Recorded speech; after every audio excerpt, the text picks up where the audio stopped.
Hello, my name is Reilly Heavner, and today I'm going to be discussing my road to my electrical engineering degree major. Throughout the road, it was a pretty long one. It had a lot of different changes and things like that that went on that have gotten me to the point that I'm currently at. But of course, as with everything else in life, if you have it easy, you don't appreciate it as much. So I'm kind of glad in a sense that there's been a few bumps on the road, but all of this is just for a greater goal at the end, which is this electrical engineering degree. So basically, the decision to pursue this field wasn't really my first choice, but between the road from high school to college, and then from college to home, and then home to working, and then from working to progressing throughout my job to better myself and learn more about the trade that I was in, all of those things combined have kind of put me in the position that I am, that electrical engineering is correct for me. So after high school, I already knew the path that I was going to be taking. I had been accepted to both of the colleges that I had applied to. I had great grades in high school, great SAT scores, so I was good to go through there. Both the College of Charleston and Appalachian State had both accepted me with no questions asked. So both of those schools were possibilities for me to go to, but I decided to go to College of Charleston. Sadly, the decision that I had made at the time wasn't really for the academic aspect of it. It was more for the fun factor that came with being in Charleston. My uncle lived in Charleston. I had been going there my entire life. So I was very familiar with the things that there are to do down there and how much fun you can actually have if you take advantage of those things. And as far as my preparation for going to college, none of that really had anything to do with school. My mind wasn't really in the right place for that. It was too concerned with the fun and all of the different things like that that I could do down there. So as far as preparations go, school was not high on my list of things to do. So whenever I went there, I went in the physical therapy field. I wanted to get a physical therapy degree and go with that route. But once I got down there, I didn't really do that. Honestly, the most difficult thing that I had my entire time that I was down there was just learning my way around for where I was living at. Learning where everything was in comparison to where my apartment was, and just kind of, figuring out simple stuff like that. But of course, that really didn't take very long because, it's downtown Charleston. It's pretty condensed. It's not too hard to learn your way around. Whenever I got there, I had a very new sense of freedom. Throughout high school, I was on a pretty tight leash and everything. So whenever I got down there, it was awesome. Like, I took full advantage of the new freedom that I had.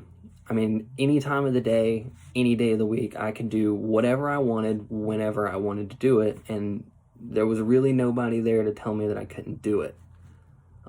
While I was supposed to be in class, or I was supposed to be studying or something like that, I wasn't doing any of that. I was spending most of my time hanging out with my friends, finding fun stuff to do, not really anything school related, which is not the way that I should have been while I was there. So, due to that lack of responsibility, after only 2 semesters, I had to come back home. Whenever I got back, of course, I was greeted with 2 not very happy parents. Of course, that's expected, and as I've gotten older, I realized why they felt the way that they did about the job that I had done at College of Charleston. I had wasted a bunch of their money, I had wasted a bunch of their time, and they weren't happy about it.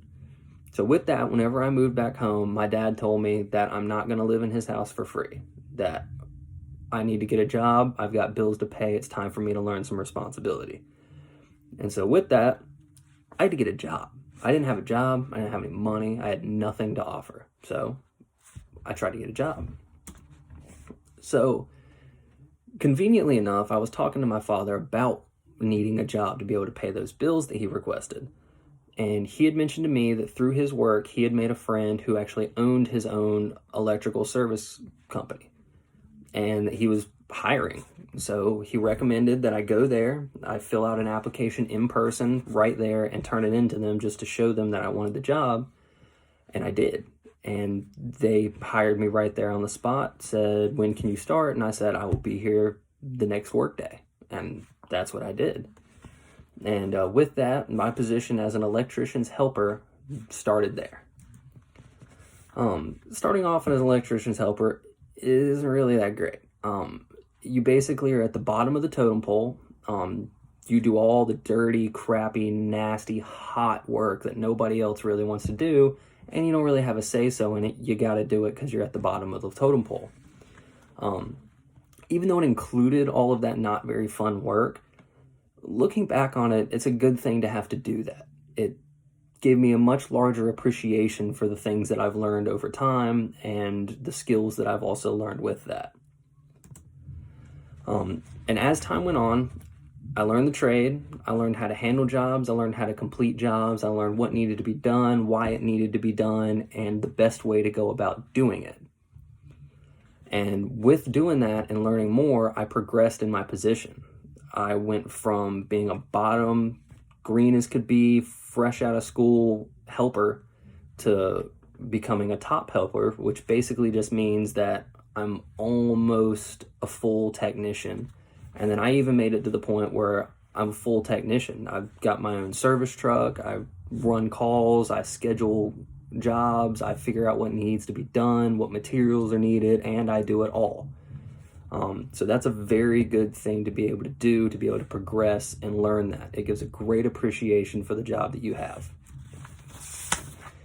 So even though I've gotten to the point where I'm a full truck running service technician, I've been doing it for right about 5 years, right about in there.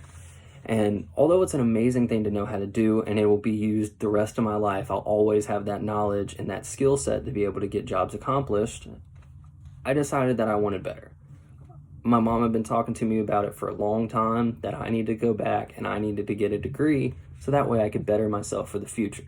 That there's nothing wrong with doing the trade, but I just wanted to go and give myself more opportunity. So I decided to go back to school. And I was thinking about what I wanted to do, and I picked electrical engineering because I had always had an interest in the electrical field, and then going and doing the work just kind of sparked more interest on wanting to learn the ins and outs of it and knowing everything about it and understanding it on a much higher level. So currently, my plan is I've got 2 full years of spring, summer, fall at Florence Darlington Tech, and that if I follow that route right there, I should have my associate's degree within the next 2 years. And then after that, you could either go and get a job or you can pursue further education. So I've chosen that my plan is that I want to go to Clemson, and after I get my associate's, I want to go and I want my bachelor's degree. I want, for any job application that I fill out or any position that I'm going for, I want to be able to say, I did it all. I went the hard way. I got as much stuff accomplished as I possibly could to be able to better myself in a better position and get a great job. So in conclusion, it's been an interesting road to get to where I'm at right now.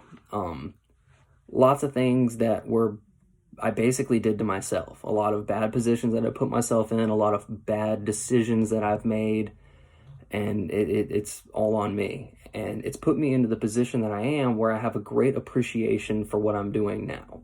I know that I have a higher goal that I want to reach, and I know how to get there. And so basically, one of my biggest drives is that I want to better the people around me, and I want to better me. I want to be able to get to a point where I have a stable income on a steady job in a good place where I can provide for everybody around me and myself as well. And that's a great end goal to have, and I plan on accomplishing that goal. Thank you.